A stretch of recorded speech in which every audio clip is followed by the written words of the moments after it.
जी सुनिए, राहुल का टिफिन दे आइए उसके ऑफिस में। राहुल की माँ बोली, क्या राहुल आज साथ में टिफिन लेकर नहीं गया? आज उसके ऑफिस में मीटिंग थी बॉस के साथ सवेरे सवेरे, इसलिए बिना टिफिन के ही वो चला गया। ठीक है, मैं दे आता हूँ। राहुल के पिता तैयार होने के लिए कमरे में चले गए। एक दिन पहले, माँ, मेरे दोस्त के पिताजी भी टीचर थे। उन्होंने देखो कैसे आलीशान बंगला खरीदा है। नहीं तो मेरे पापा, हम आज भी इस किराए के मकान में रहते हैं। राहुल गुस्से से बोला। राहुल, तुम्हें पता नहीं शायद, पर तुम्हारे पापा घर में सबसे बड़े थे, इसलिए 2 बहन और 2 भाइयों की शादी उन्हें ही करनी थी, और साथ में तुम्हारी पढ़ाई का खर्चा, और तुम्हारी बड़ी बहन की शादी भी तो थी। किसने किया ये सब? क्या फायदा इन सब का? उनके भाई बहन अब बंगले में रहते हैं। कभी उन्होंने सोचा है कि अपना भाई किराए के मकान में रहता है तो उसके लिए एक छोटा सा घर खरीद के दे दे? ये सुनकर माँ की आंखों में आंसू आ गए। उन्हें समझ नहीं आ रहा था कि जन्म दिया बेटा अपने बाप के बारे में ऐसी बातें कर रहा है। फिर माँ बोली, तुम्हारे पिता ने अपना कर्तव्य निभाया, अपने भाई बहनों से कभी किसी चीज की उम्मीद नहीं की। राहुल पागलों जैसा बोल रहा था। अच्छा वो ठीक है, पर पिताजी लड़कों की ट्यूशन लेते थे।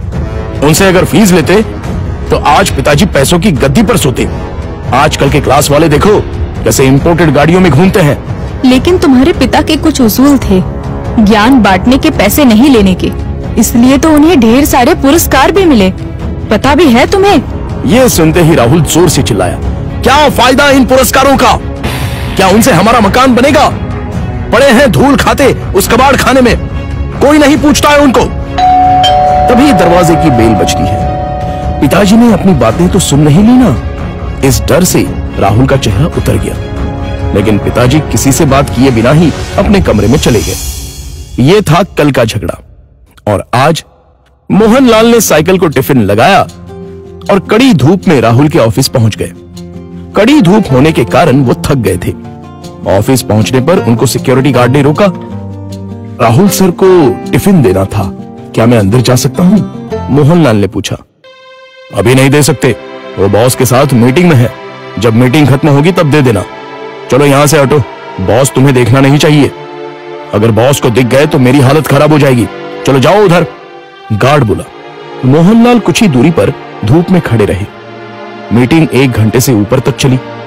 उनके पैर में दर्द होने लगा। तभी ऑफिस के केबिन का दरवाजा खुलने की आवाज आई। बॉस के पीछे पीछे राहुल भी आया। धूप में खड़े हुए पिताजी को देखकर वो मचलाया। चलते चलते बॉस की नजर मोहनलाल पर पड़ गई। गाड़ी में बैठने की बजाय वो वहीं खड़े रहे। वो सामने धूप में कौन खड़ा है? उन्होंने गार्ड से पूछा। अपने राहुल साहब के पिता हैं, टिफिन देने आए थे। गार्ड डरते हुए बोला। बुलाओ उन्हें।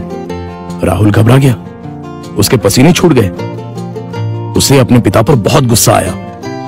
गार्ड के बुलावे पर मोहनलाल अंदर आए। बॉस उनके पास गए और बोले, आप मोहनलाल सर हैं ना?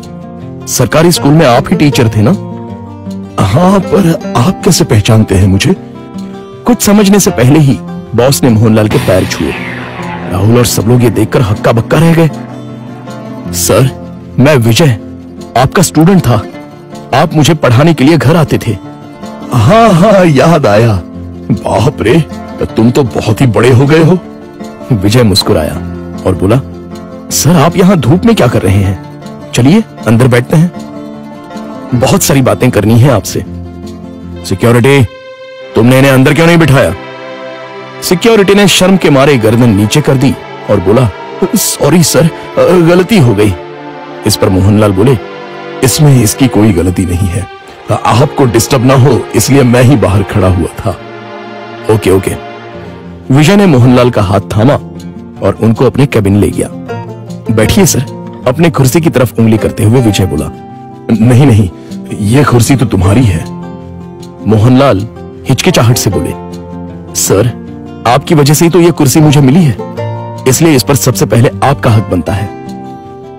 विजय ने जबरदस्ती मोहनलाल को अपनी कुर्सी पर बिठाया। शायद आपको पता नहीं, लेकिन अगर सर नहीं होते तो आज ये कंपनी नहीं होती और मैं अपने पिता के साथ उनकी दुकान में बैठा रहता, विजय ने अपने साथियों से कहा। राहुल और मैनेजर आश्चर्य से देखते ही रह गए। स्कूल के टाइम मैं एक एवरेज स्टूडेंट था। मुझे पढ़ाई में दिलचस्पी नहीं थी। मार्क्स कमा रहे थे, इसलिए मेरी माँ मुझे सर के पास उनके घर ले गई और ट्यूशन लेने के लिए कहा। पर सर के घर पर जगह नहीं थी, इसलिए वो हमारे घर आकर मुझे पढ़ाने लगे। लेकिन सर ने कभी फीस नहीं ली। सर के पढ़ाने के तरीके से फिर धीरे धीरे मुझे पढ़ाई में रुचि आने लगी और मैंने 10वीं में दूसरा नंबर लाया। ये देखकर तो मैं हवा में उड़ने लगा। My goodness! पर सर ने कभी आपसे फीस नहीं ली? मैनेजर ने पूछा। मैं मां के साथ मिठाई लेके सर के घर गया।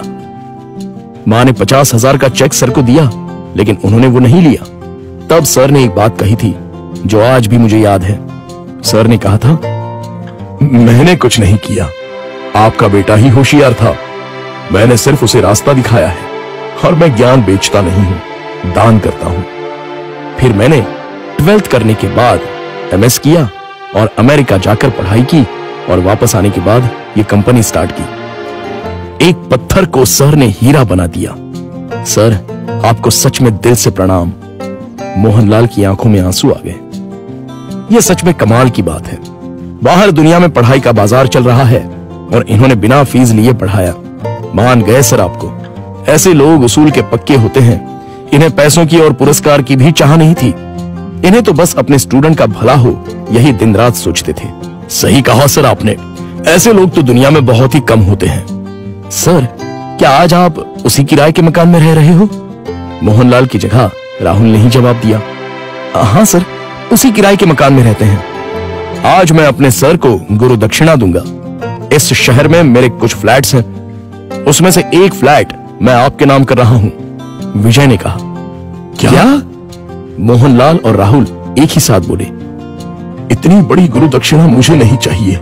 मोहनलाल बोले, सर प्लीज ना मत कहिए। काम के चक्कर में मैं अपनी गुरु दक्षिणा देना भूल गया था। बहुत बहुत शुक्रिया सर।